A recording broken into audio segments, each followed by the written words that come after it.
We're back.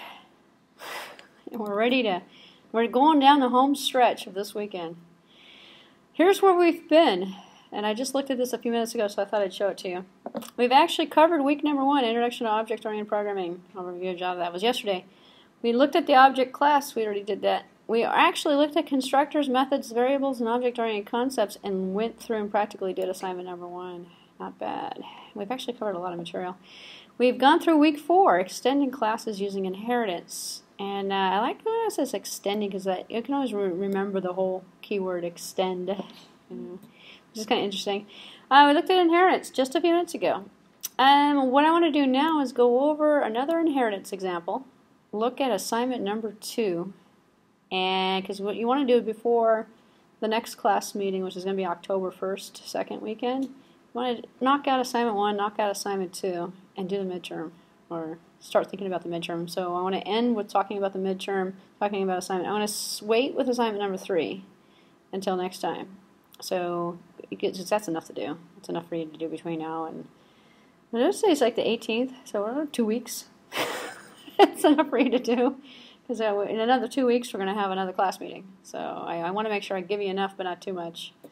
But I practically did number 1 for you, and I'm practically going to do number 2 for you, and you're going to see how easy it is. But you do have to, and that's why I keep saying this, you do actually have to start doing this. Otherwise it goes in one ear, out the other, and you're not going to remember anything.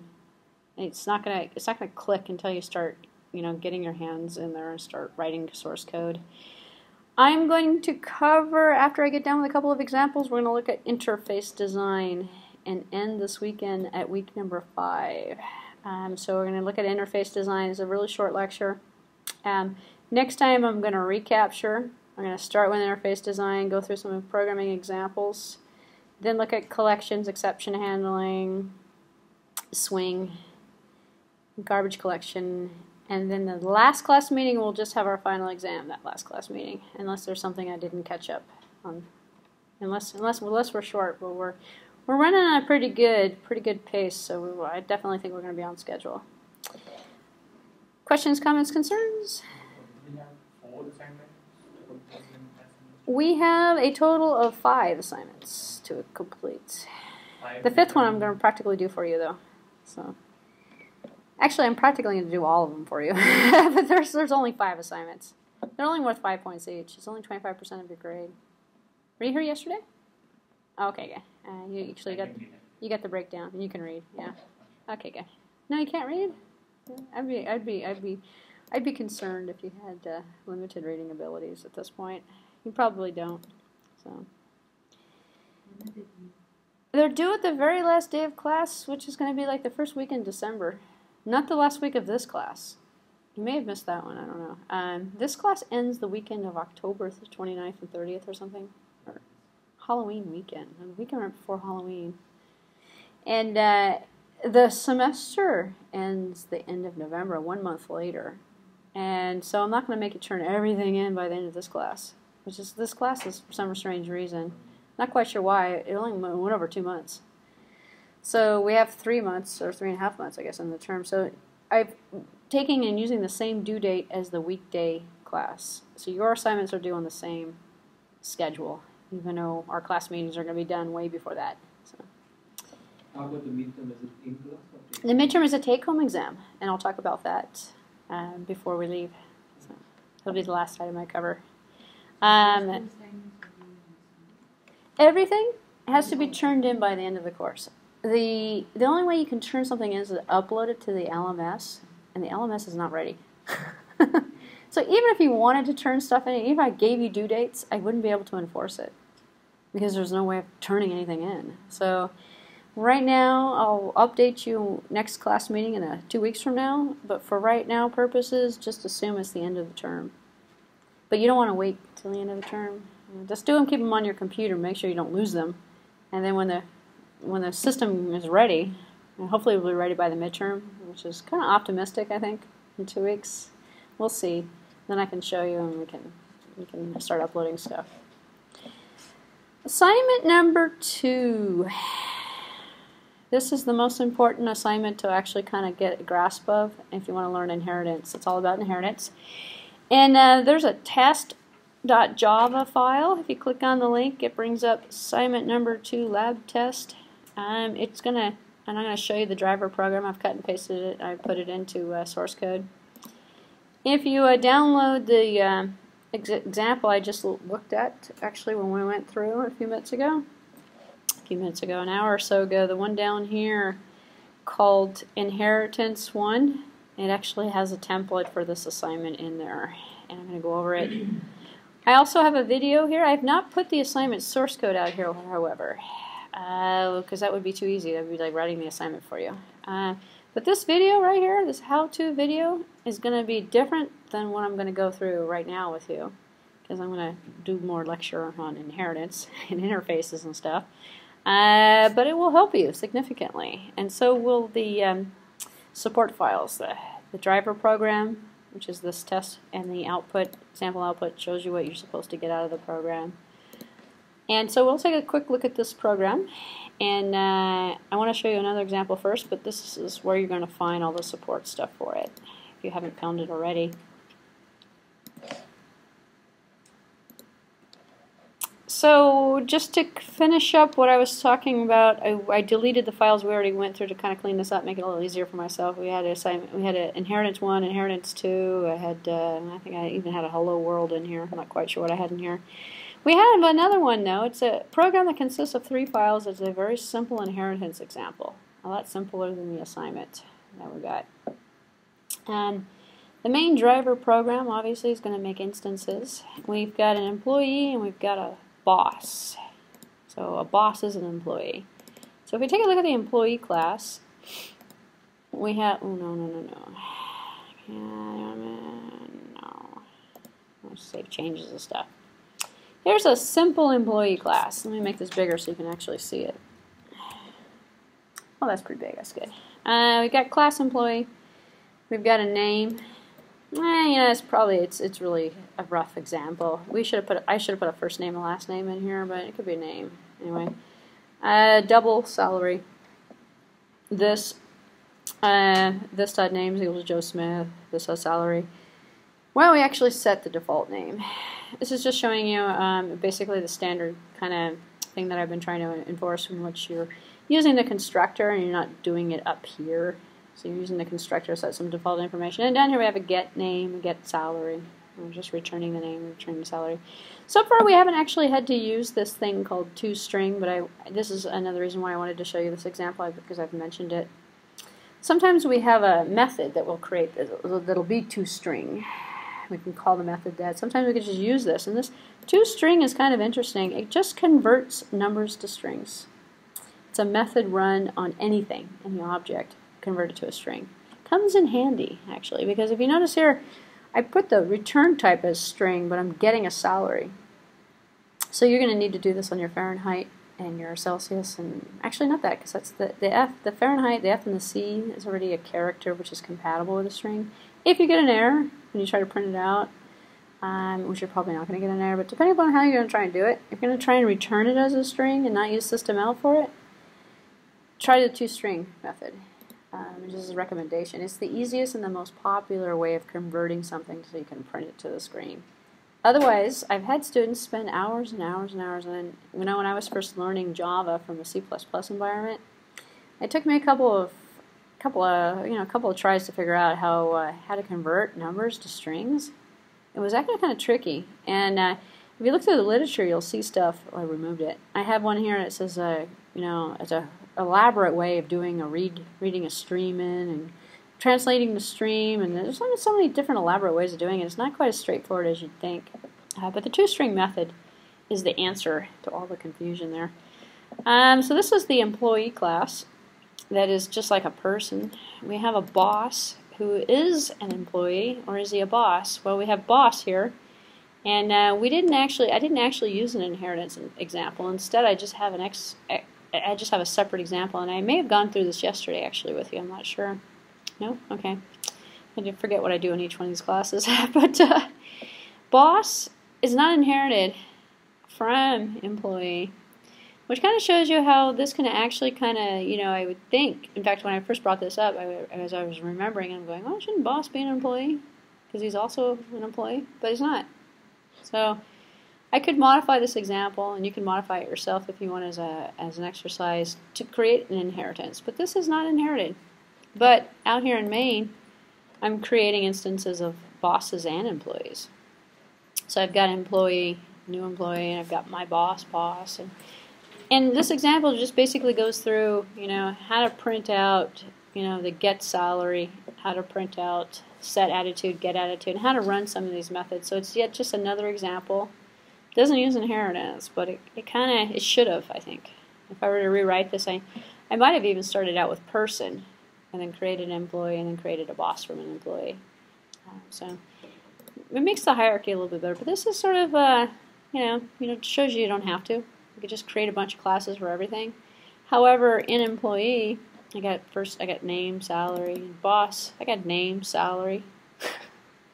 I got extra work going on here. I should have created, it would have made more sense, I think, to inherit it. So if you have the time, make it into an inheritance. That would be a good example for you. And that's in that downloaded from Lecture 1. Lo and behold, assignment number 2. This is too big. I have to make it smaller.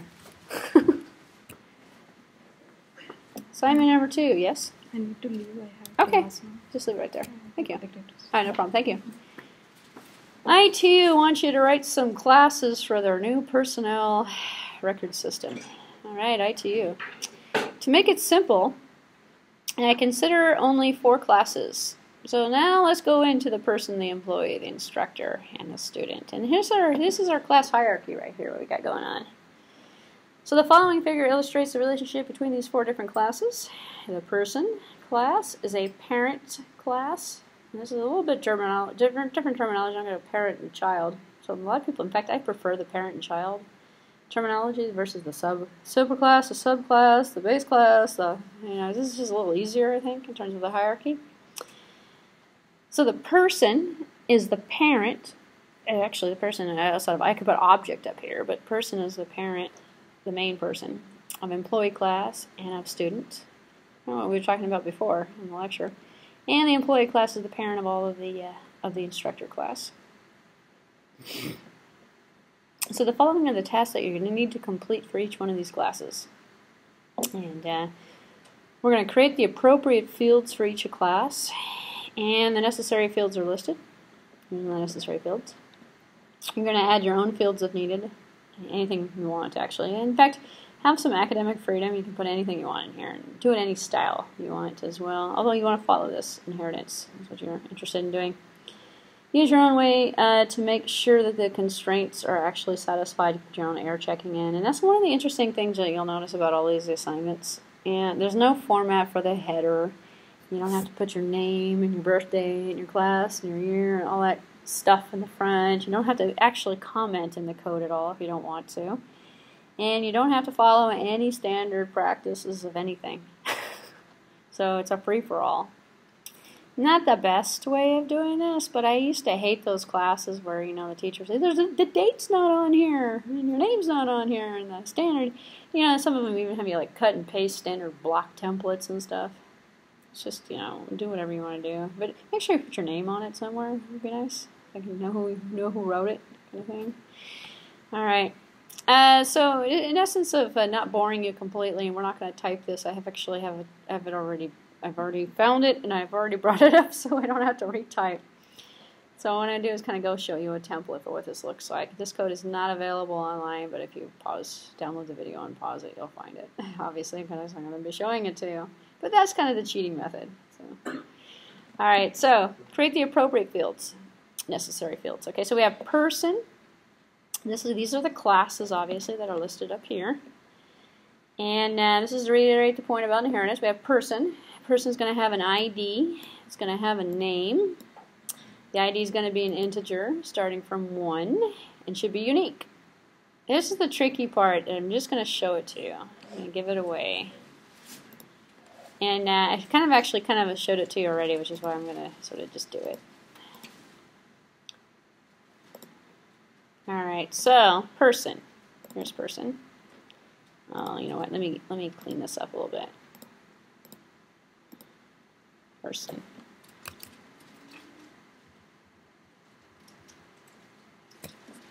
And you might notice something here from the previous lecture. It says abstract. This is the reason why I wanted to show you this. Another reason why I wanted to show you this, because further down in the instructions,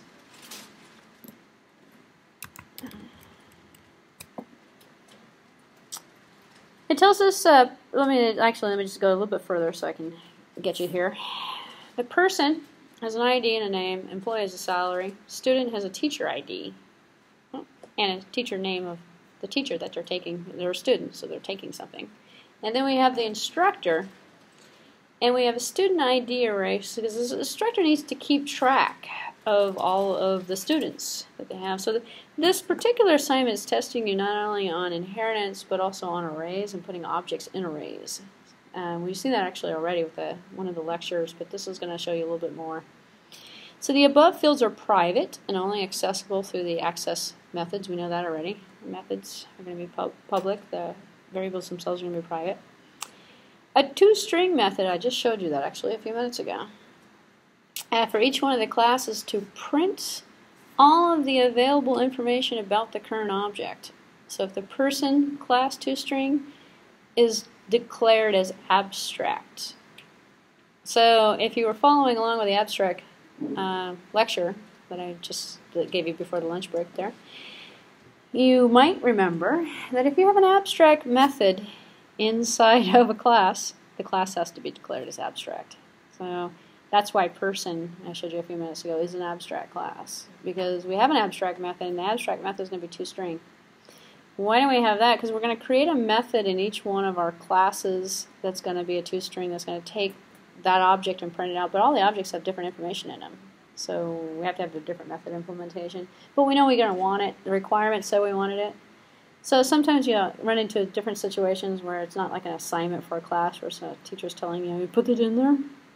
So instead, it's going to be like, well, we want to enforce this on the shapes, or we want to enforce this on, some sort of a business thing, and it might be a business rule that's being followed. That you might actually, all products, they have to have a proper ID or something, and it has to be calculated with this formula. You're going to make it abstract because each product's going to have a slightly different formula or something like that nature. Okay, so that was assignment. That was item point number 2. I have point number 4. Excuse me. A static find student. I'm not implementing this for you, so you're going to have to do this yourself.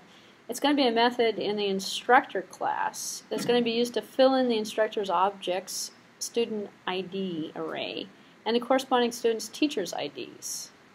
See the test program for a better understanding. We're going to take a look at that in a few minutes. So the person should be declared as an abstract class. I kind of just gave it to you.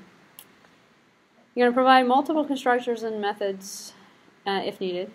Check the test program. That's the one you can download, test.java. It's your driver program. To see the constructors and anything that's necessary for them to do. If the class can be used, if a class can use the parent class method and constructor, use super. Remember super? To call it to reduce the redundant code. So we're going to super back to person when we set the name, first name, last name, stuff like that. Make sure the test.java program can work with your class. I'm going to show you that. See the sample output. I showed you the sample output, and you're going to see it again. From the sample output, you'll see what it is you're supposed to do. So you're kind of working backwards. You're given the output, you're given the driver program, and you're said, make these classes. So you're pretty much given all of the interface. And down here on the bottom, we've got the code. This is put into a file. Don't cut and paste this. It's in Word. It's going to give you some problems. Just go to the website and download the file. It's called test.java. Some hints. There's no main method in any of the 4 classes. You don't want to see that. To make sure the ID is unique across the objects, declare a static last ID in the person class. I'm going to actually show you that. See what I mean by that. Read the descriptions in test.java very carefully for better understanding. Okay.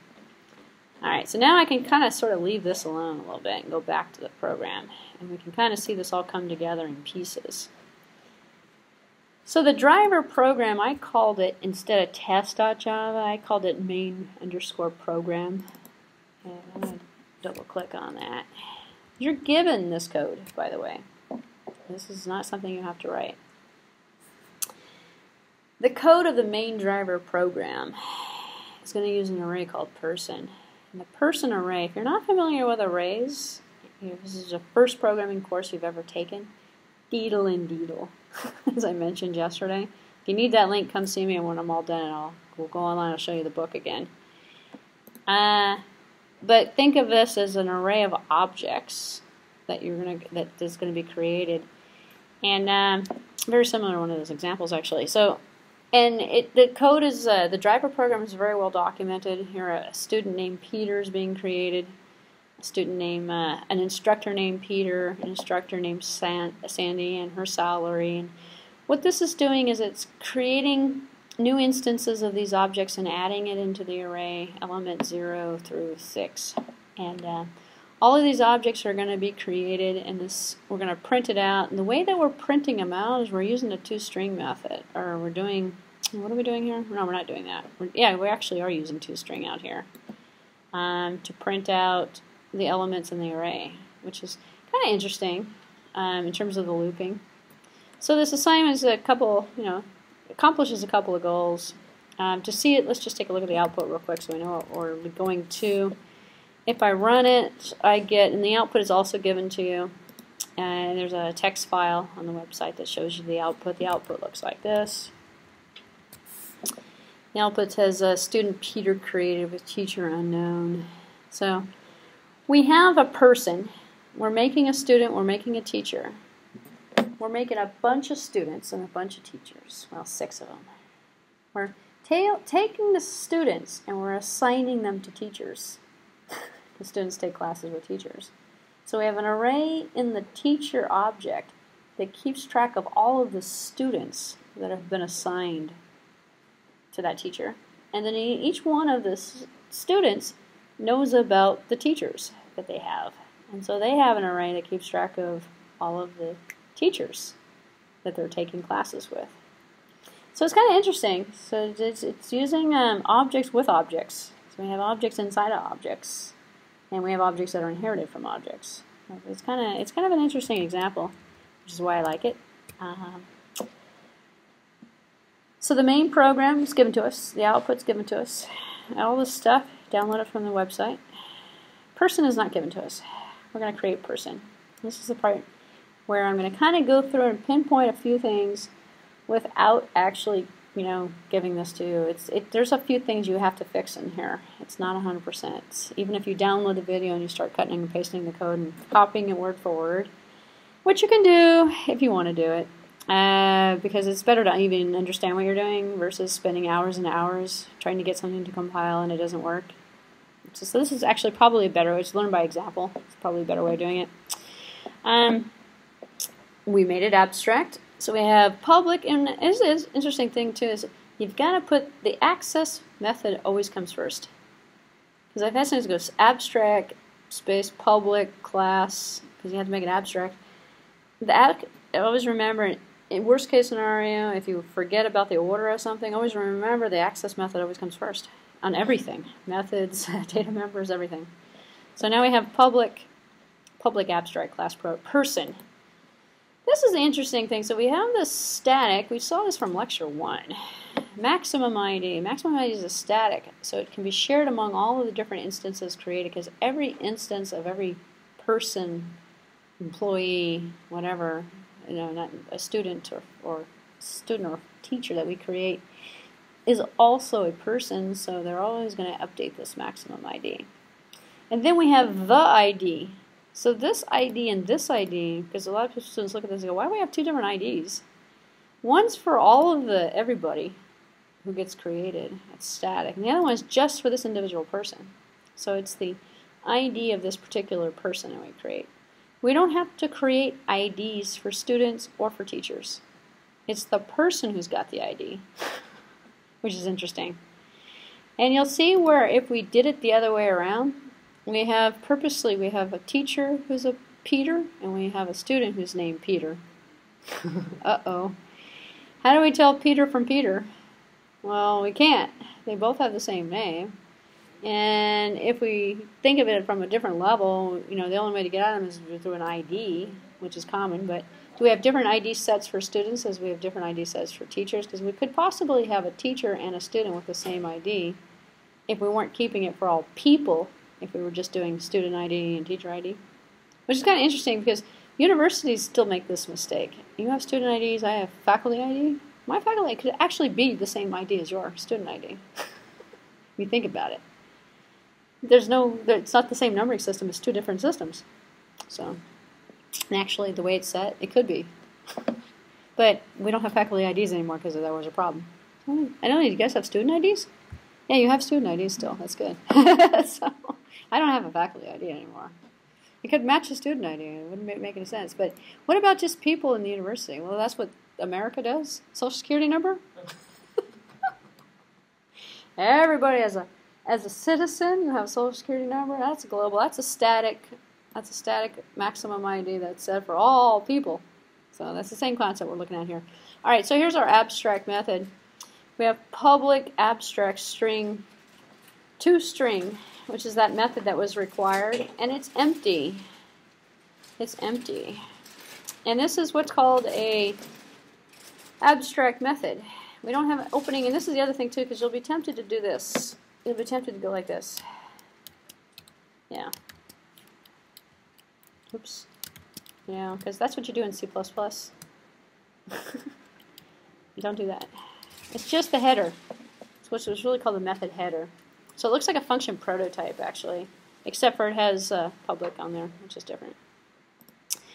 This is why this is, if we took this out, this does not have to be abstract. There's absolutely no reason why. So, but we never create people. We're just creating staff. I mean, we're creating employees or we're creating students. So here we have person, and the person, this is the default constructor. It's always going to go off. I mean, when we create new objects, unless we do it this way. And this is kind of, okay, so this is kind of redundant. I could make a method that said set ID or issue ID and run it both ways. Instead, I've copied the code essentially in here. So if I just create a person, we're going to increment maximum ID, and maximum ID I haven't set to anything. That's just, it's going to be, you know, incremented. I could do a set ID, which is what I've done here. To kind of, I've done two things here. I've demoed a good way and a bad way of doing something. The set ID method's down here, and I can tell because when I, going back to something else I said, when I put my mouse over and I highlight it in Eclipse, I can go, oh, here it is here. This ID is going to be equal to ID, and ID is going to take an ID, is going to take a maximum ID. So we're taking the global numbering system and we're assigning an ID to each one of these people that gets created, like the Social Security number system. I could have incremented this down here. Or I could have incremented it up here. Depending upon where you're incrementing, this is done actually for a reason. Do we want to do it every time? Do we increment every time we set the ID? It might have a different side effect. What I don't want you to do is I don't want you to stick it out here.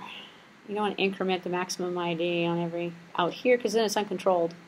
When we create, when the constructors fire, this constructor is going to increase it, this one's going to increase it. Only one of the constructors is going to run. So we put it in both places depending upon which one's going to run, which makes it kind of redundant. So you can improve upon this concept is what I'm saying. I put the redundancy in here because it's simple.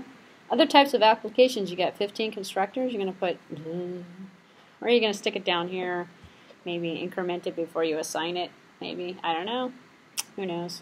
There's many different choices. You don't have to follow this example when you implement your program, you can do it any way you want. Okay, so person, we got 1, 2, we only got 2 constructors, they're not a big deal. We have one to set the name, one to get the name, and one to set the ID, one to get the ID, backwards. And also one to get the maximum ID, which is kind of interesting. And you'll see why we need to get the maximum ID sometimes. If we don't want to set it here, we can set it somewhere else. We've got to get the maximum ID somehow. And maximum ID is just going to return maximum ID. And you're wondering, well, you said yesterday that this can't be done with an instance. This has to be done at the class level. This is the class level. If we were out in the driver program, I have to say person.maxID. get it that way, but I'm in the class, so I can use max ID as if it was an instance variable, class variable. The static doesn't bother me because I'm inside of the class already. So I can use maximum ID just the same way as I use ID and everything else, even though it's a static class member. So. Okay, so from person, we're going to create, according to our assignment, we're going to create, why don't I have employee in there? I have instructor, I have employee in there too. Yeah? Person, very good, and I like the questions. Person is an abstract class for one reason. We have an abstract method. If we have an abstract method, we have to make that class abstract.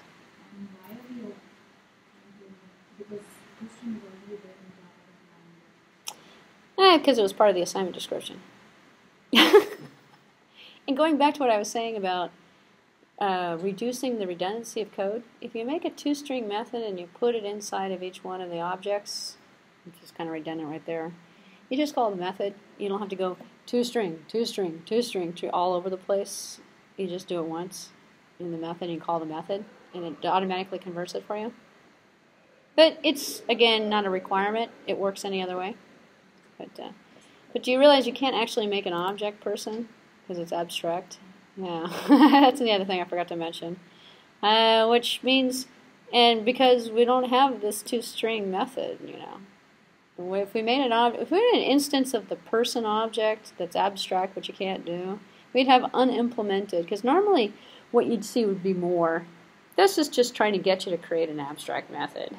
And the two-string is kind of ridiculous, as you pointed out anyway, so. Just for illustrative purposes.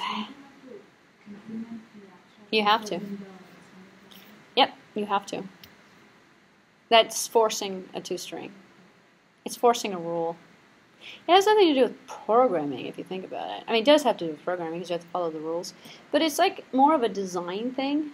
It forces you to think about certain features that you're going to have to implement. And if you don't implement it, it'll go back. And it'll give you an error message. Unimplemented abstract class or something of that nature. And then you go, what do you mean two-string? Why do I have to do that? You could solve all your problems by getting rid of this two-string method. Changing this abstract class to a regular old class.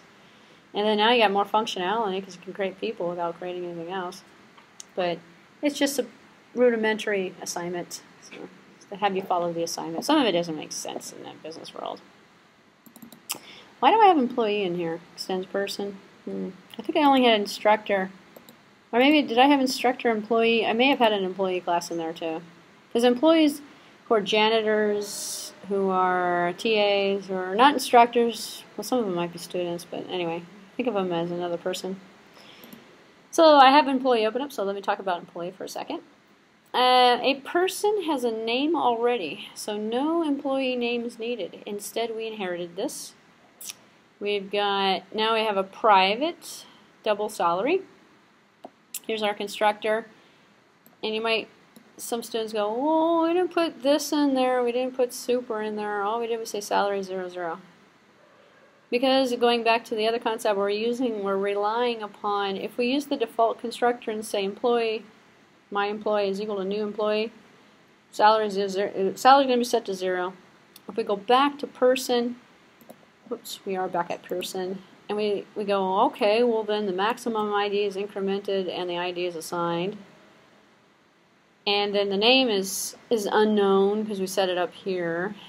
And which is another reason why you kind of, this probably should have been in here maybe. I don't know. You could set the unknown name in the constructor. We're assuming that everything else is going to be created for person. All we have to do is add the stuff for employee. So don't repeat the wheel. Don't reinvent first name, last name, stuff like that.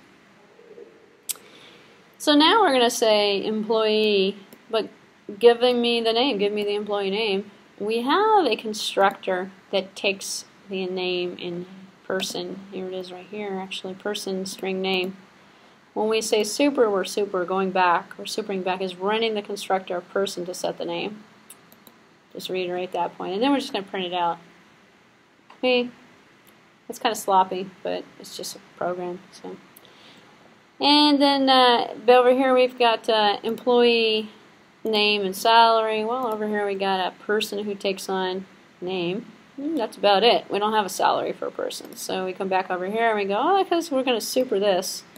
And then we're going to set the salary.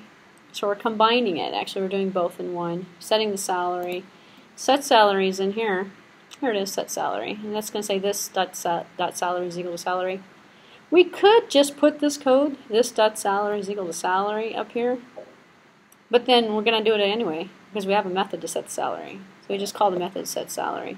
So what a lot of people like to do, and this is again another kind of best practice kind of thing, that's why I kind of like to put the constructors there, leave all the method bodies empty. Put the constructors all in there and go down, oh, she asks for a set salary and a get salary, put that in there, fill that in, and then reuse the code. So it's kind of like we're creating it sort of like a hierarchical kind of way, where you set all the outline and then you start reusing where possible, and then you can go super back and you can kind of build it in a more efficient manner. I also have those people that just start at the beginning, and I forget. I forget everything I need. I think I gotta go back to the instructions, and I forget everything. So you can do that with programming projects. Actually, it works quite well, because then what you do is you go, okay, here's this. Okay, you take this, you fill in all that stuff. You take this, you fill in all that stuff. Because you have people that can really design well, and you got people that can code well. Anyone can write the instructions, but how are you going to figure out the design? So if you're like a control freak and you're working with a bunch of programmers and you want it done your way, fill it out with all the empty methods. Just create all the methods, all the constructors you want, and say, here you go, fill it in. Then the rest of the people can fill it in for you. And you can create the thing. So, which, is actually kind of common practice these days. So, all right, here's our toString method down here. I can, if you wanted to, I can take this out, compile it, and it'll show you an error message if I don't put this in here. Because we're extending an abstract class, we actually have to implement this. This is going to be a get name up here. We're going to go, where's the get name? Well, get name is from the other class. Get name is from person. So you might notice, well, because we're extending it, just think we're automatically including it. Everything's there, so we can start running methods that are inside of the class of the inherited class. Get name is an employee with the salary, get salary. So this is where it starts getting confusing, and a lot of people will like put a comment in here and say, get name is from person. So this is kind of stupid, in my opinion. I don't know. But if you're new, it might help you figure out. What you don't want is another method in here to say get name. Why do that?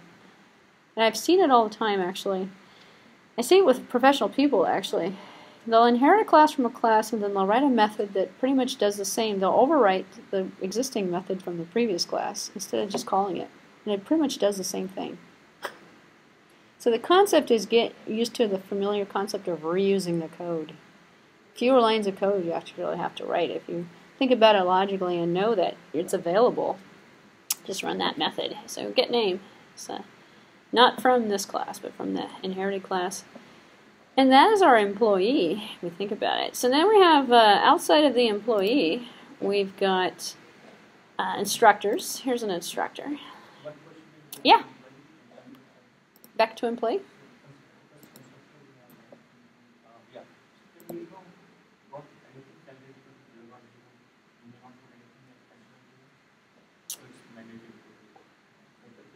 Oh, this one here? You don't have to. You don't have to. You can leave it empty. You can just take this out completely. We don't even actually... I see this a lot, too, for some reason. And I'm like, why put it there if it's going to be empty? You don't need it. It's not required. I think people do that because... because in some programming languages, you actually have to have it, even though it's not implemented. In fact, you see abstract classes like that, like, oh, I can't figure out what I'm supposed to put in here, so I leave it empty. But I've implemented it, but it's empty. And then it compiles just fine, everything works, but they still haven't really implemented it.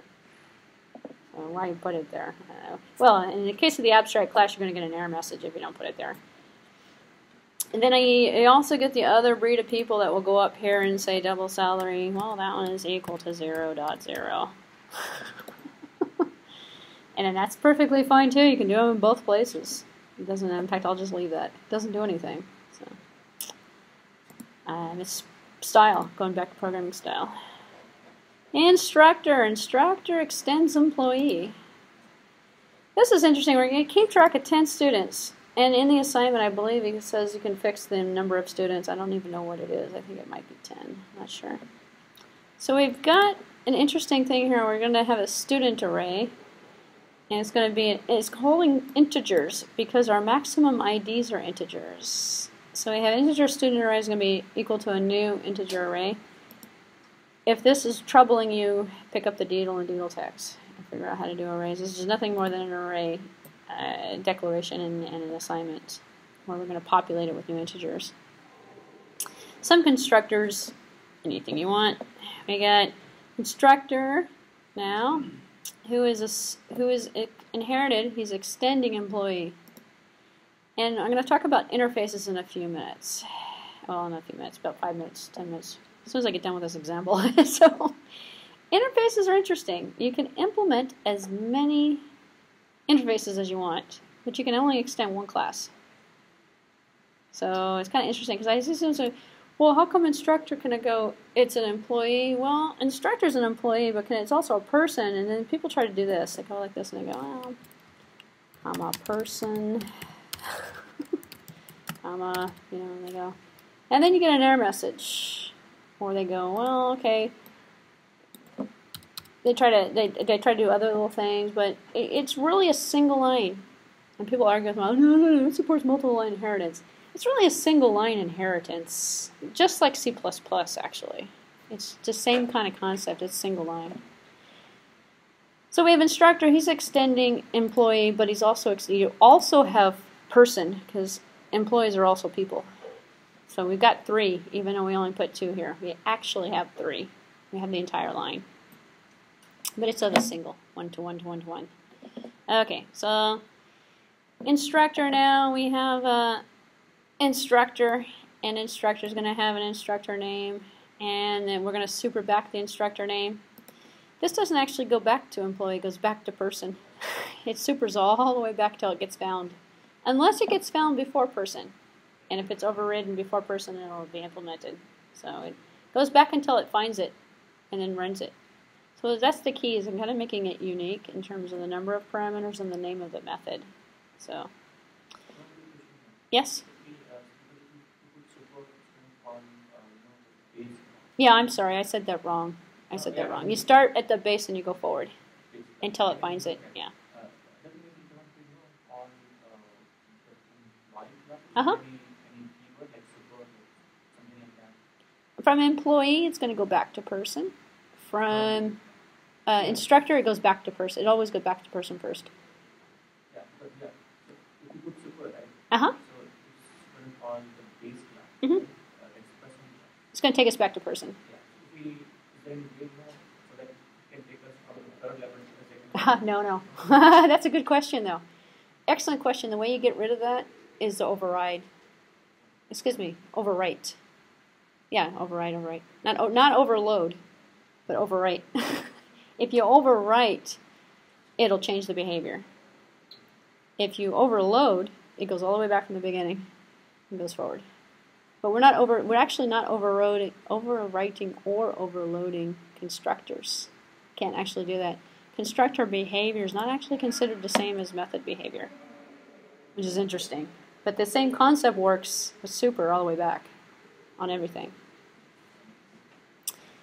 So if you've accomplished that, you've actually accomplished a lot for today in terms of inheritance. The experienced people are like afraid of the word. They don't know what it means. And this bothers people too, the word this.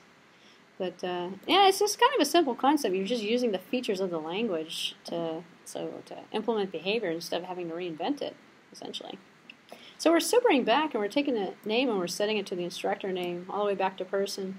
And then we're doing a set ID. And this is kind of interesting when you look at set ID. Well, where's set ID? Set ID is in, he's an employee or something, or the person. He's back there. And we're setting the ID to ID. And the ID, well, none of this ID stuff is in here. And that bothers people.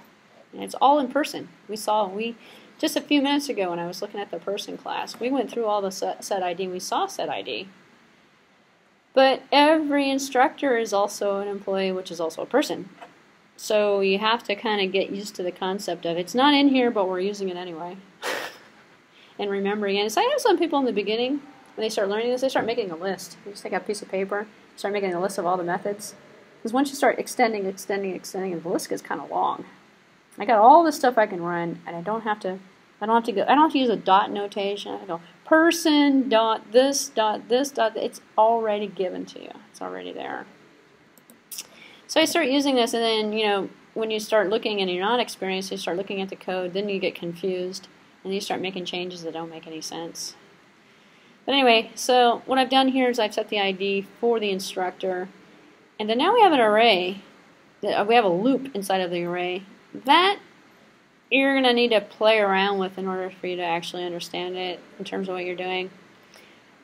What we're doing here is we're saying in this student array that we have, we're initializing an array of 10. So we're saying every instructor can have 10 students, and we're setting all the values of the IDs to 0. And then we're going to print out the instructor ID. And then there's another constructor that's going to do the name and the salary. Same kind of concept as before.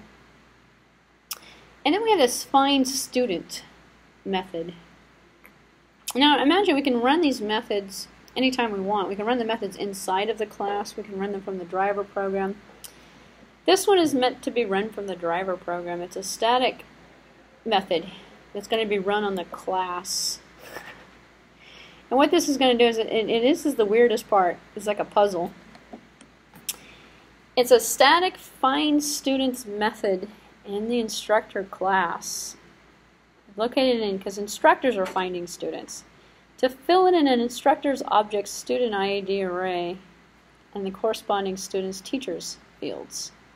And it's a nested loop, essentially, where we've got a loop inside of a loop. So first what we're doing is we're getting the students that belong to each one of the instructors. And we're doing this at the class level, not at the instance level. So we're out in the driver program. We've created 5 or 6 students. We've created 5 or 6 instructors. Now from the class level, we're going to make all of the instances aware of each other. Which is why this requirement is in here. It's kind of interesting if you think about it. So all the students are now aware of all the teachers, and all the teachers are now aware of all the students. And we're populating the methods for the individual instances, the array for the individual instances, with the information we know about all the classes. So we're running the method at the class level because we want to control all of the classes, not one instance controlling another instance. We're going back up to what I said yesterday, we're playing God. We're looking down upon all the students, and we're making them aware of all of the teachers. And we're making all the teachers aware of all the students. After we find this information in this outer loop, inside, because we have the person array here, we're going through all the people that we have in the driver program, actually. And we're passing the array as an argument object. And we'll see that in the driver program. We're taking out in the driver program, we've created an array of all these people. And the people array has instances of teachers and instances of students all in the same array. We're finding their corresponding IDs. We're looking at the students and seeing which teachers they've been assigned to. Looking at the teachers and seeing what students they've been assigned to. Because each one of these objects are actually holding the information themselves. So at the class level, we're running an array, we're running in a loop through this array, and we're finding all the information. Then in the nested loop, we're finding first find the students, and then assign the teachers to the students. Because we're in the instructor, we find the students and we assign it to this teacher. So for this particular instance, number 1, number 5, number 6, think they belong to me, so I'm going to put them in my array. I'm going to put them in my students array. And we do the exact opposite for the students. So the students can find the teachers and the teachers can find the students. So it's kind of interesting. What I would recommend is we'll take the video and I have paused on this particular, here we go, it's all on the same screen now. Look at it, stare at it, play around with it, and you'll see kind of how tricky it is, but how simple it works actually. So, and I'm not going to go through it because that's your assignment. So your assignment is actually just to understand it, which is not too bad. So if we go to students, we see a very similar implementation. But student isn't an employee. Student is actually extending a person. There's no reason students don't work for the university. They take classes. We could have had it gone down a different line if we wanted to. So these are actually two different positions in the hierarchy. And we have a student teacher name, teacher ID. It already has an ID from person. So if we run through, we can originally assign an unknown because it doesn't know of any. It's just a new student. It hasn't been assigned yet. And we can assign it. And then we're supering back the student name to person. And we're setting the teacher name to teacher name after we go through and we find the teacher name. So we can loop through. And we're looping through, and this is kind of interesting. We're using getMaxID, which is the method in person that's keeping track of the Social Security numbers, the static variable that we've got. We're looking at it again inside of the method, because this is a class anyway. Inside of the class implementation, we're getting at that static member. And we're going through the loop, and I'll leave this to you to understand. And I'll make sure I scroll through everything so you can actually see it in the video if you do it. So you can pause the video and go, oh, what was that code? And hopefully it'll come out clear enough so you can read it. So in either case, you can do it on your own as well. But here's our string to string method that we've implemented that's printing out such and such as a student. And over here, I forgot to point out, we have such and such. Did I leave it out? No, I think I have toString in here. Nope, actually it's not implemented. It's an employee. Because we didn't have to implement it. We don't have to have a toString in instructor because we have it in employee. Because employee is in front, and we have a toString in here. Here's our toString, is an employee with a salary of something or other. So you can kind of see how the two strings that are abstract in person, one of them is implemented in student because student is extended from person, but it's not in instructor because instructor is extended from employee, but an employee is extended from person. So we have toString in here that says it's an employee, and we've changed the implementation to say, well, it's an employee with a salary, or it's just a student. So we've changed the behavior, which is why that's in there. If we go out to the main program, what you can see is going on is we have our global loop out here. We have our person array, and we're sending the person array here. We've got person array that we're using out here. We're calling from instructor a class name dot find students, and here's our person array.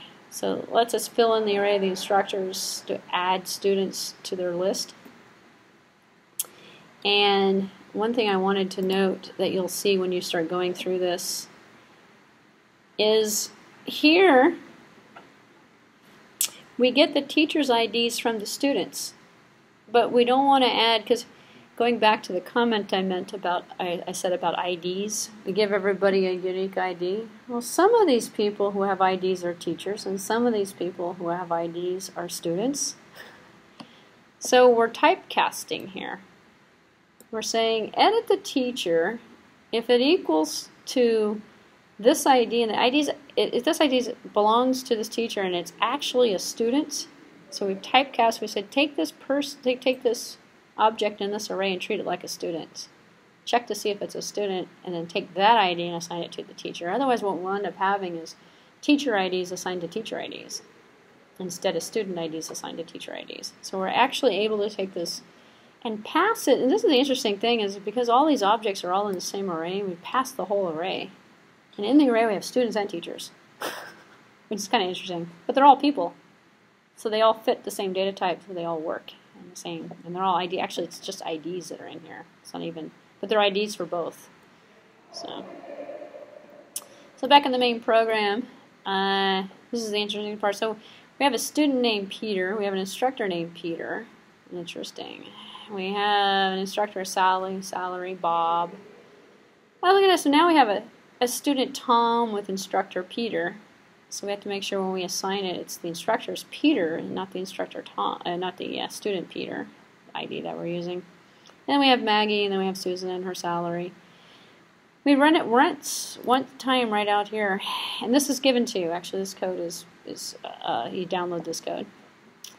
And then it prints it out, and then here, instead of having a two-string method, actually this is a better explanation of the two-string method, we just run the method. And if we run the method here to say two-string, and which is what we're doing here, we've actually overloaded the two-string. It's not the same two-string of the built-in object class. We've created a two-string method in each one of our implementations. If that person here with this ID is a student, it's going to print out the student's name. If this ID here is a teacher or an employee, it's going to say he's an employee and here's a salary. So it's polymorphic because it works differently for each one of these different objects, and it's implemented in each one of these objects. So if we didn't declare it abstract and we didn't require each one of these objects to have a two-string, we'd get an error. An error message would come up on an employee. We only did it in person, and we didn't implement it in employee, but we have it in this one, and we have it in that one, and we put all these objects in the same pile, and we say, okay, run your two-string method, and one of them is missing. The compiler is going to come back with an error message, missing method. So to make it abstract, it says, in order to follow the rules correctly for this driver program to work, everyone's got to have it. So everybody has it. And if it's empty, it doesn't do anything. Yeah, so which is why sometimes you see it empty, because we don't want to print anything out. Okay, so this makes everybody on the same page, and this is overloaded. This is an overloaded method from an object to a string, which is a different object, but you don't know about that yet. I'll talk about strings and stuff like that next time. But anyway, we run it, and just to show you, let's just run it, make sure it works actually. Run it as a Java application. Oh yeah, I actually did run it. It was down here. This is the output that matches the output in the text file. Your output can vary a little bit if you want. You can modify it. Don't worry about following it exactly the way it is. But what we've done is kind of like taken the driver program and then created the structure behind it, which is, you know, allowed you to follow some rules. And at the end, this is the two-string method. Peter's a student, Peter's an employee with salary such and such. And it kind of goes through and exercises the methods and things. So that's your task for assignment number 2. Actually, questions on about any other questions about assignment number 2? It's a great example to kind of reinforce the concept of inheritance, I think. And let me just take a quick peek here. No, I showed you the whole thing. I didn't show you the, I did show you the find. I didn't show you the find students. I showed you the find instructor, I think. Super. That's a pretty straightforward assignment. Last but not least, and we're going to get through this. Which one is this? Interfaces and clones. Lecture number 5 takes us to the halfway point in the course, actually. The interface design. This is the first part of it. When you come back in 2 weeks, we're going to have part 2 of interface design. And I'm going to show you some examples. But the concept of the interface is quite interesting. Interface is different from inheritance. It's a way to describe what classes should do without specifying how they should do it. It's not a class, but it's created like a class. You create interfaces, like you create abstract classes. It's not a class, but it's a set of requirements for classes that you want to conform to an interface. So we say public interface comparable. And this creates an interface. I want to call it a class. It's really not a class, it's an interface. Public interface. Instead of saying public class comparable, we said public interface comparable. And it implements a method to compare to. It takes one object and compares it to another object. So this requires that the class implement the comparable interface, which contains compare to method, and this method must take an object parameter and return an integer, meaning is it equal to, less than, or greater than. So the interface declarations. The declaration consists of the keyword interface, as we saw, its name, and the members. Which is kind of like this. Instead of the word class, we put interface on there. Similar to classes, interfaces have 3 types of members.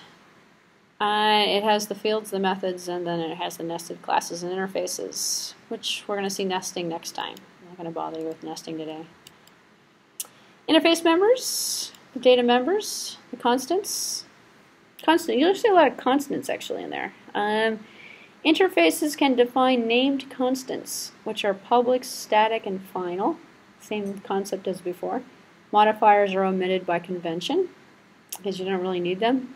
They're already going to be static. Constants. Interfaces never contain instance fields, so they're static variables for the class. They're not instant. You don't make instances of interfaces. You use interfaces in classes, and the classes make instances. So, and by theory. All the named constants must be initialized. Can you imagine what would happen? Same problem you have with static. If you have a final variable of data member and you don't initialize it, it can never be initialized. It's not a constant. So it's used in theory. Here's an example interface. We have an interface verbose. We left off public. So silence, terse. We've given it some values, and then we have a set verbosity where we can give it a level and it's going to set it. So what we've done is kind of just like set a template of behavior. We've set some constants. If we're doing, let's say, a math calculation, an accounting program, we can set certain things to equal certain things, and then we can require that the interface be used. So there are implicitly abstract. We don't actually have to say that, omitting it by convention.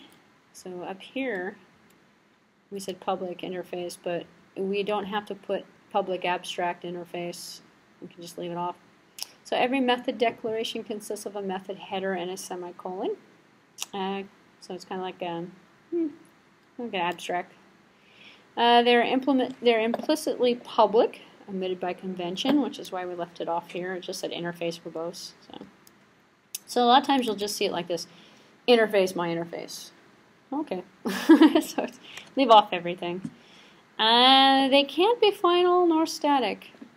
So it's another option. No types for the modifiers are allowed. Modifiers are interfaces themselves. So an interface can have different modifiers as follows. It can be public or package, which is going to be the default, so you can leave it off, or abstract. All interfaces are implicitly abstract, omitted by convention, which is kind of a repeat of this previous slide here, but iterating the point. So to implement the interface in a class, and once we see how it's implemented, maybe we might kind of get a feeling for why it's used.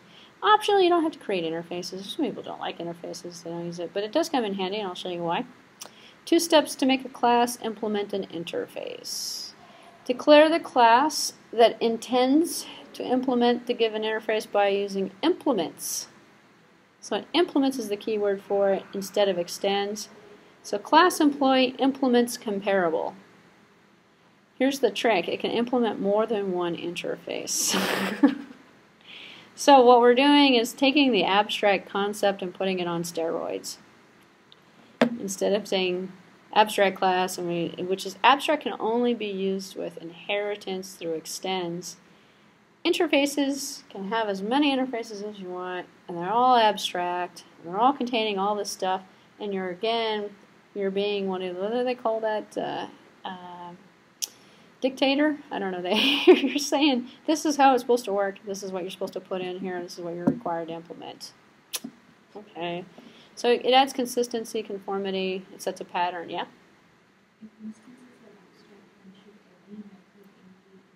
You can leave it off, it doesn't have to be. That's what these slides were, that's what the previous example was trying to tell you. It's implicitly abstract, so you don't have to explicitly say it's abstract.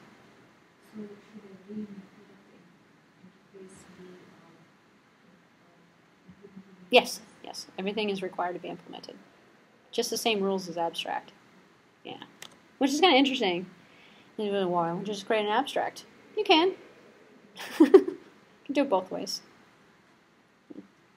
Supply the definition for all, here's your point. I just had to continue. Supply the definitions for all the methods in the interface.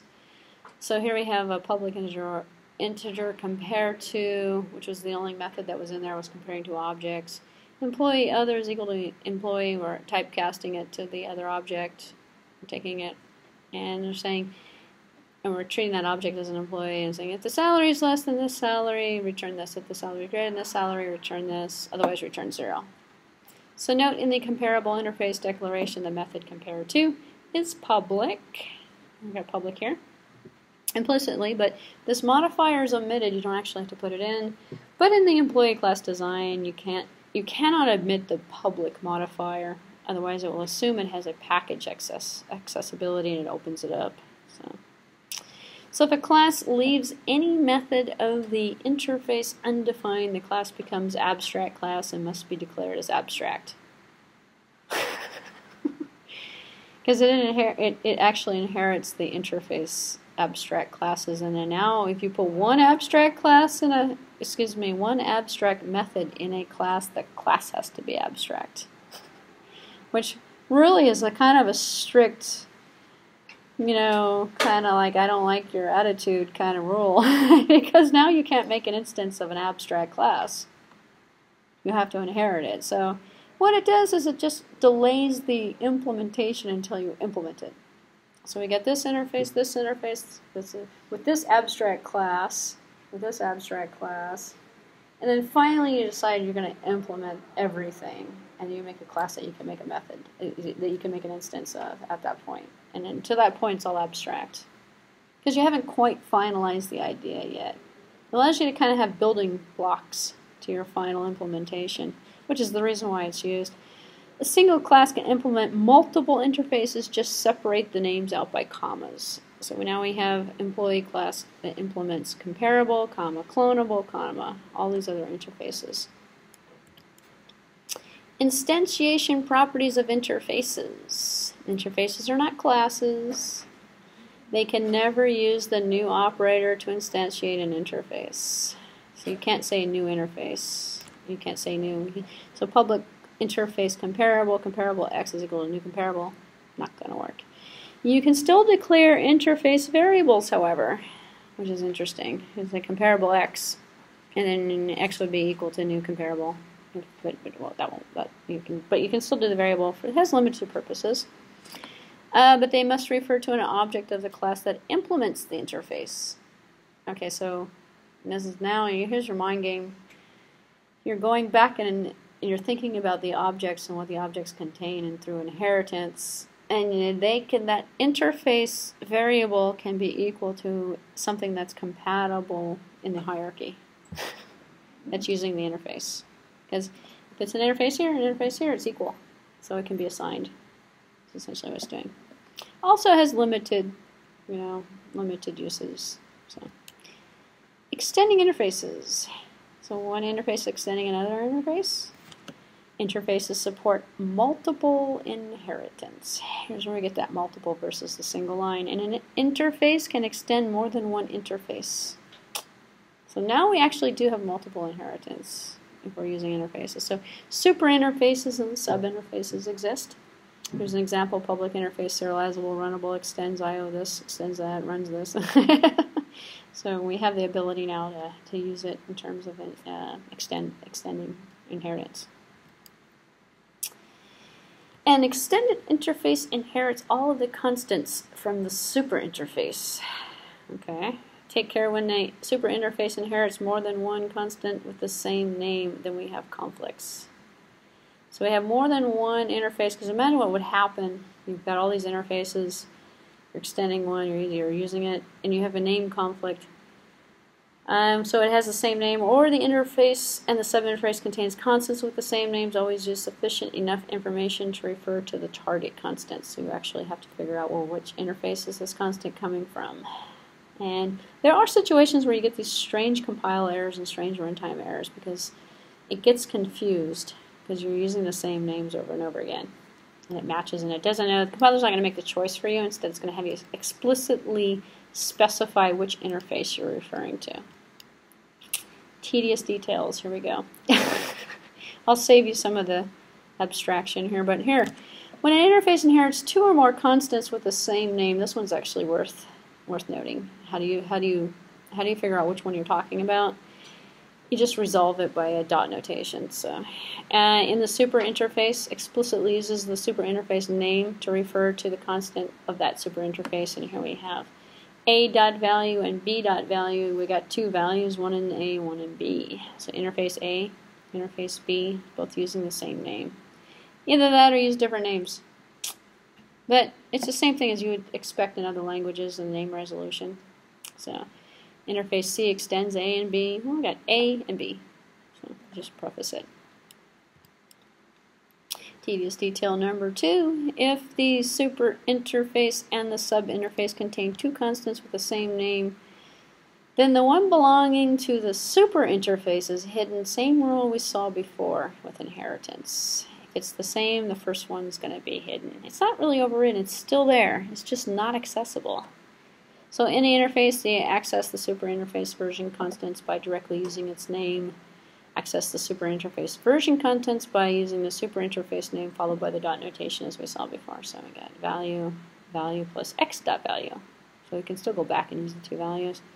Outside the super interface and the sub interface, you can access both of the constants by explicitly giving the interface name. So by using this in the previous example. So it's just basically doing name resolution. So you can say this interface, this value, that interface, this value. Tedious detail number 3. There's not too many tedious details left. You never run into any of this, and there's some people who don't ever use interfaces because they don't want to bother with it. But it just allows you to kind of be a little bit more sophisticated in terms of your design. It's a design thing, is what you're looking at. It's, you can still write the same program without using an interface. But can you really take advantage of everything that the language has to offer? This is one of the features of the language if you want to use it. When the super interface and the sub interface contain two constants with the same name, and the class implements the sub interface. So it's an implementation that occurs. The class inherits the sub interface version constant as its static fields, its class level. Their access follows the rule of the class's static field access method. So we have class Z that implements Y inside of the class. We've got the value is equal to 2. Outside of the class, we've got the value is equal to, it's static. It implements it as a static, which is going to be a class level. Object references can be used to access the constants as well. Super interface version contents are accessed by using object reference followed by the dot notation. So the output's going to be value Y, so we've got the nesting of the dots to resolve the conflict, to specifically or explicitly specify which value we're looking at. Extending interfaces, a little bit about, because what I've been talking about so far is the data members. Let's mention something about the methods real quick. Same kind of concept applies actually. If we have a method with the same signature as the inherited method and the same return type, then the new declaration overrides the inherited method in its super interface. If the only difference is the return type, then there's a compile time error. We have to make sure that the types actually match, and then we've gotten a complete override. So if you use the same name, or actually it's the same signature, which means it's the same name plus the same number of parameters, we're overriding. So the same concept is actually quite consistent with interfaces. The same rules apply. Same as class, same rules apply. Just remember that. So, yeah, that's better. That's easier than going through all these little details. It's the same. So, which is nice. You'd think in other languages it may not be the same.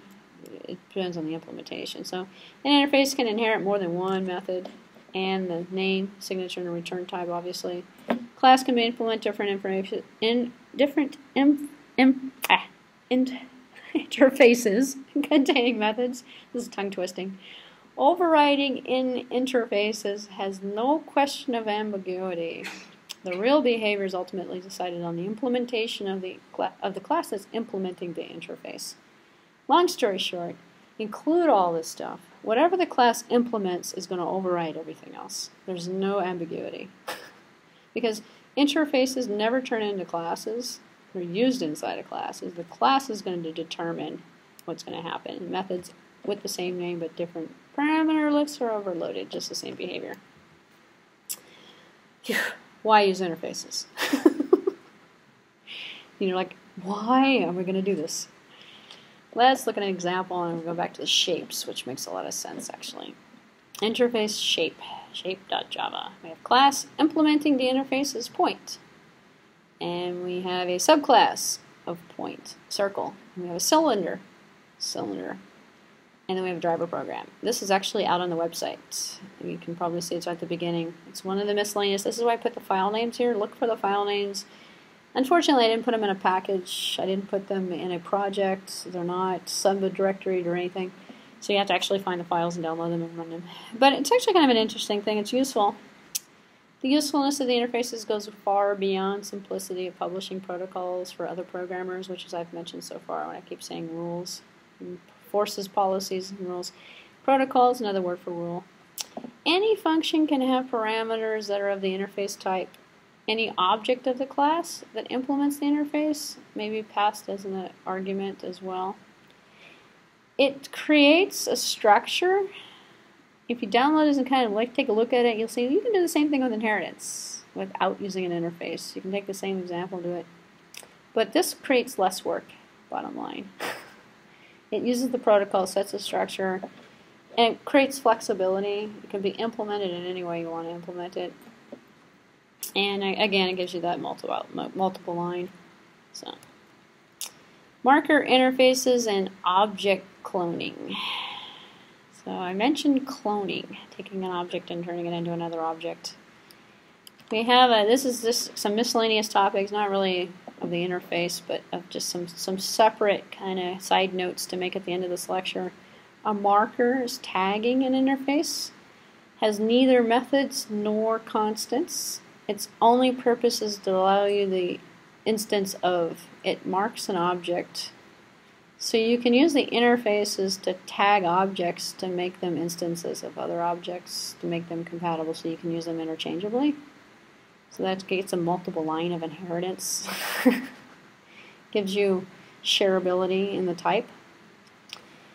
In a type inquiry. A clonable interface is an example of that. So we can clone by tagging and making a generic tag of our marker, marking an object using it, including the interface, marking it, and cloning it, essentially. Object clone. So a clone method returns a new object whose initial state is a copy of the current state of the object on which the clone was invoked. So it's just the same thing you think in the real world in terms of cloning animals and things. Subsequent changes to the new clone object should not affect the state of the original object. It's the clone. It's kind of like, you ever seen that movie Multiplicity? It's a funny movie. If you're bored, you can get it to Redbox, those rental places. It's an old movie, Multiplicity. It gets a family guy, and he, it's kind of funny, because it works in with this example, actually. He's got a construction business or something. He's got a wife, a couple of kids. Wife's complaining, "Hey, you're always working." And he says, "Wouldn't it be nice to have like five? I need 5 of me to do my job, to get everything done."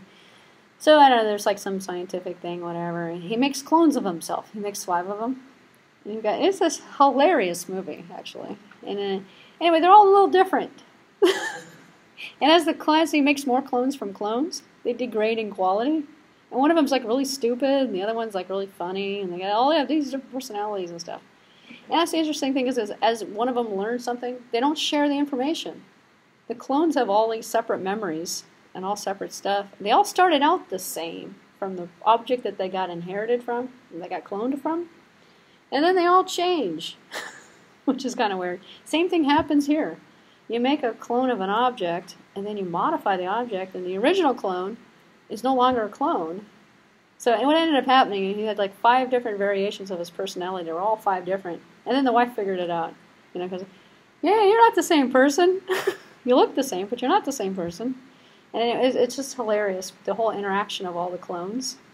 And it's like himself talking to himself, because they all look the same. They just act differently, but they're all the same. They all have the same, originally they all had the same memories, so they all know. Anyway, it's funny. The concept was just hilarious. Anyway, highly recommend that movie. Probably get it on Netflix, or actually it's probably on the internet. Multiplicity. I can't remember who's in it, but anyway. 3 factors in writing clone methods to end the boring stuff. The empty clonable interface. You must implement it to provide a clone method that can be used to clone an object. You have to implement it in order to actually do something. And the clone method implemented by the object class performs a simple clone by cloning all fields of the original object of the new clone of the new object. And the clone not supported exception is going to be thrown, which can be used to signal that the class's clone method should not have been invoked.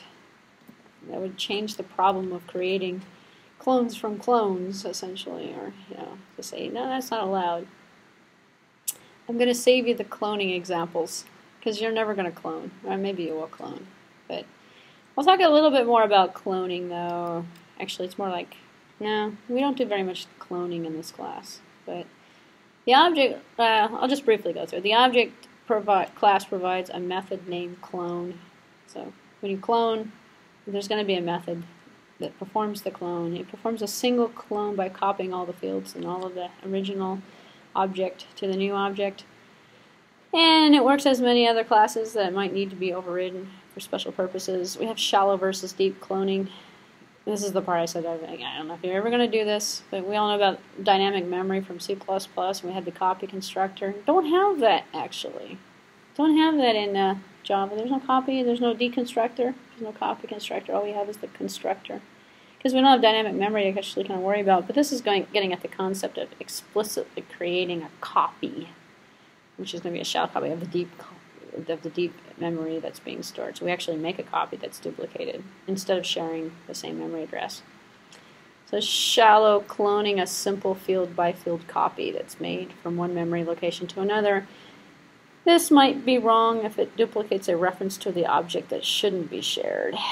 So if we have something that's not clonable, we might have an issue, which is why that exception is being thrown sometimes. And I'm going to skip the deep cloning option. You don't really have to know about that. So let's move on to interface and abstract classes. In conclusion, putting the pieces together, why bother introducing 2 concepts of abstract classes and interfaces? A class can only extend a single abstract class. We've seen that, and I've actually made this point already. But it can implement many different interfaces. It can implement as many interfaces as we want. So when we know we're going to use more than one abstract class as a base, we're going to use interfaces instead. And it's really the same concept in theory. A little different, slightly different rules, but actually kind of the same. An abstract class can have a partial implementation, protected parts, static methods, and so on, while the interfaces are limited to public constants and public methods with no implementation. So we get the constants that we can put in the interface that we don't have the same type of control over with the abstract classes. That, believe it or not, I know you're like, is there any more to that? There's no more to that. I'm sorry. I'm not giving you any more today on that. All right, so what are we going to, we still got the midterm I got to go over. So what are we looking at here? I gave you the code for the first 2 assignments. We've actually gone through about half the courses, half the lectures for this course. Up here, oh good, I still have it. If we go back to the Java selection, we probably want to think about doing the midterm exam. It's take home, and it's available right here. Let me just bring it up, point out a couple of things about it. Because then I'll solve some of the questions you might have. See, we're out before 3, it's only a quarter after. It's not too bad, but a couple of things to note. Let me make this a little bigger.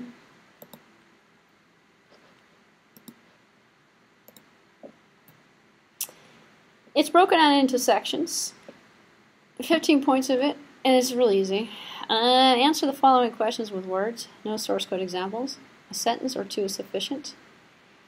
You might actually kind of notice that some of the stuff I gave you in class, it's not in the lectures. This is what the interesting part about the midterm is. People go, where are the answers to these questions? And there's no pi anywhere. I gave that to you yesterday, and we don't know what a pi is. Abstraction, polymorphism, inheritance, and encapsulation. So you all got the answer to that one.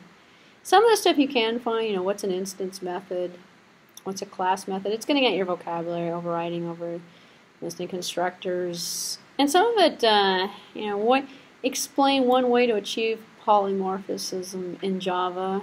I'm not going to find it. You're not going to be able to find the two ways. The one way, it's the problem. I shouldn't say the problem. The challenge is to actually kind of take what was given to you and put it into words. Explain the difference between super and this in Java. Here's what's going to happen. You're going to go to Google. You're going to put super and this in there. You're going to get pages and pages and pages of information. Don't cut and paste it and give me all that. I don't want that.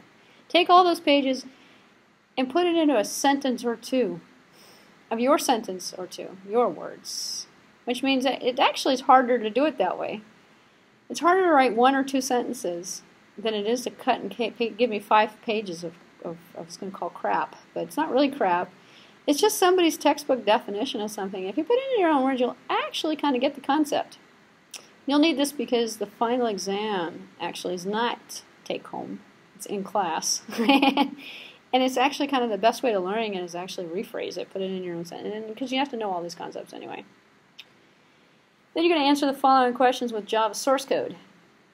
So the first part is just writing answers. The second part, this is worth 25%. This assignment here is actually worth all of the points of your other assignments. Because the other one, 25% of your grade is those 5 assignments that are worth 5 points each. This one is 25. It's the same point of your average grade, so that's why this is kind of long. But if you do well on this and do crappy on the assignments, but you're not going to do crappy on the assignments because I'm giving you the source code, then, you know, it balances it out in theory. So what do we got here? Answer the following with Java source code. Show Java source code how to inherit one class from another. I don't need complete running programs. All you have to do is write one little thing that says extends, implements. Give me the header. Give me a template of it. Don't implement the whole thing. I'm just saying, do you know how to do it? How to do an interface, how to do an abstract. Down here it says miscellaneous Java concept questions. What will happen with the output of the following program?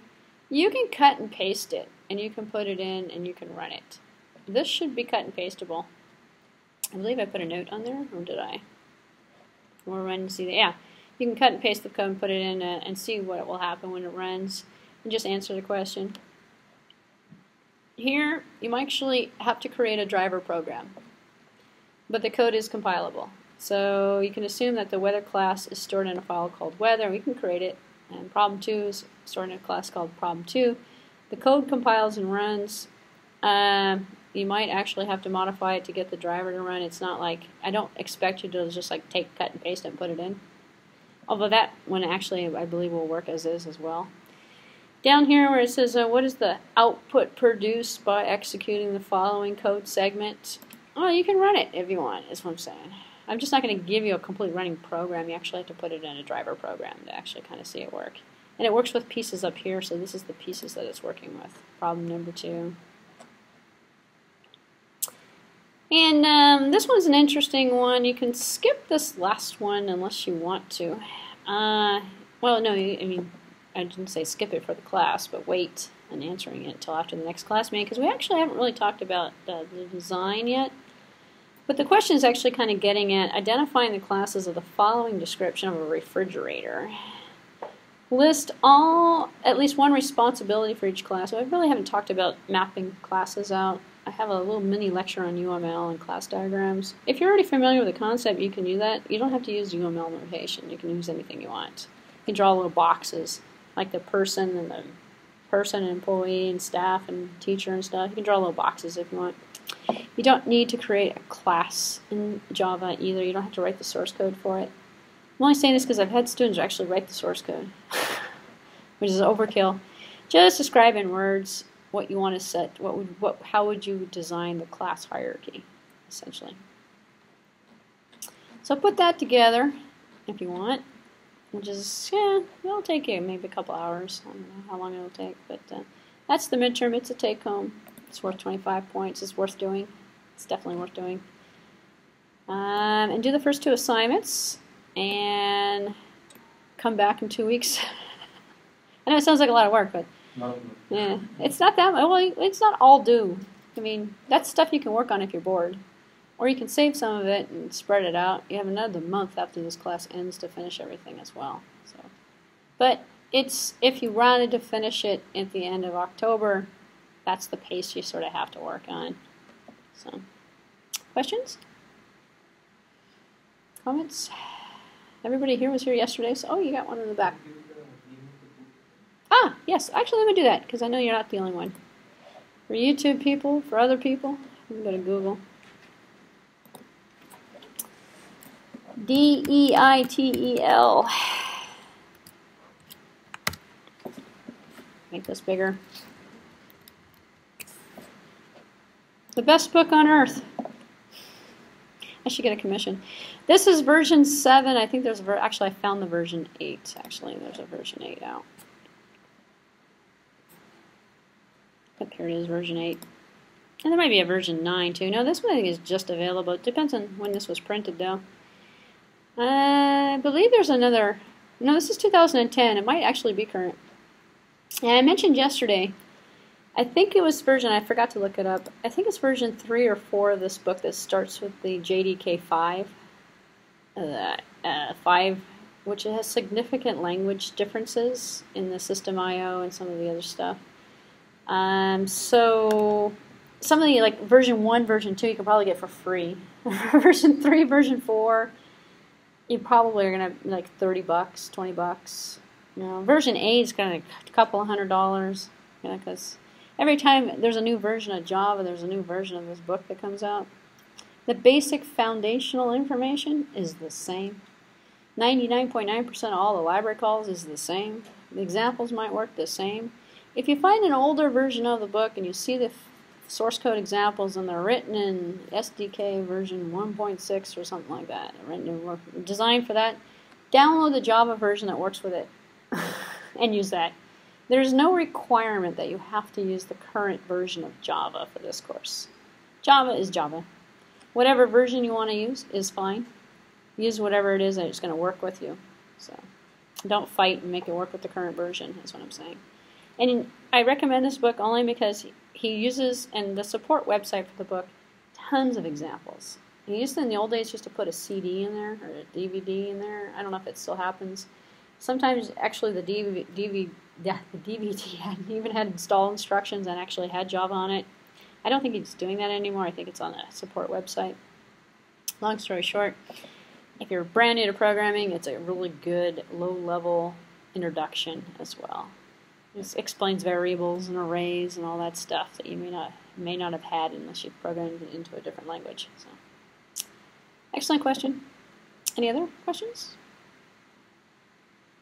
We're done. And it's before 3 o'clock, I think, too. Let's see. It's 2:26. Not bad. See you next time. Actually, do we know when next time is? Do you know when you're coming back? We know when we're coming back. We know it's on here.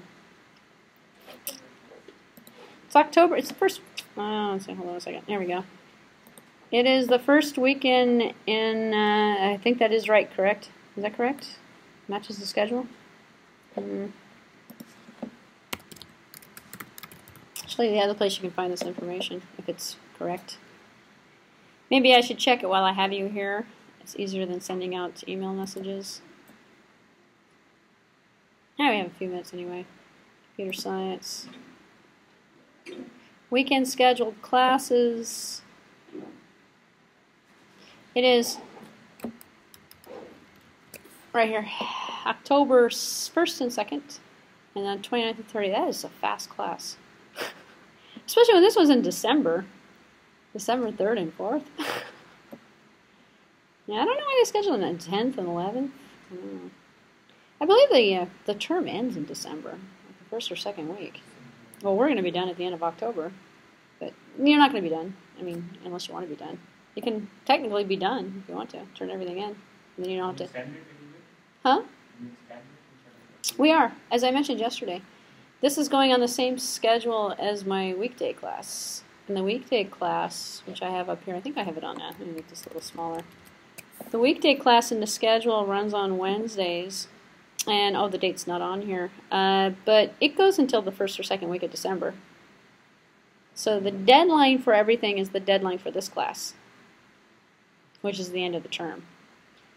So you can turn everything you want in on the last day, and you can follow everything you want for the weekday version of it, which means there is no need for you to do the first 2 assignments in the midterm.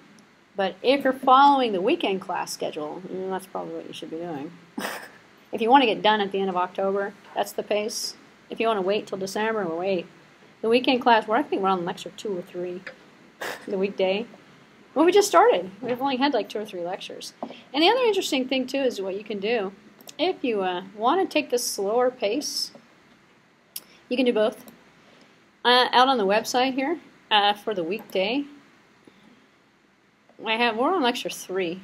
I mean, we've covered installing, installing Eclipse. We've gotten Eclipse installed. We've looked at the concept of class and instance variables. We're like halfway through yesterday. So we're going a lot slower pace. But this is option 2, and I'm making a point to actually put more details down here, because then you can think, oh, which video do I want to watch? And each one of these videos is no more than, a couple of them are like 2 hours. So it's like 1.5 to 2 hours. I try to like cut out all the beginning and the ending, and I just give you the source of the lecture in here, because these go up on YouTube. So, and then, we do. I've actually got them uploaded, I think. Yes, I do have them uploaded. I just haven't sent them yet. I'm in the process, because I have another one from just a few minutes ago. I'll do. But next class is and they'll be here. I'll have another box here that says weekend, and it'll say weekend 1. And then we'll have a weekend 2, weekend 3. So. All right, cool. You can go. Bye. Thank you. Thank you. Thank you. See you next time. This is a fun class.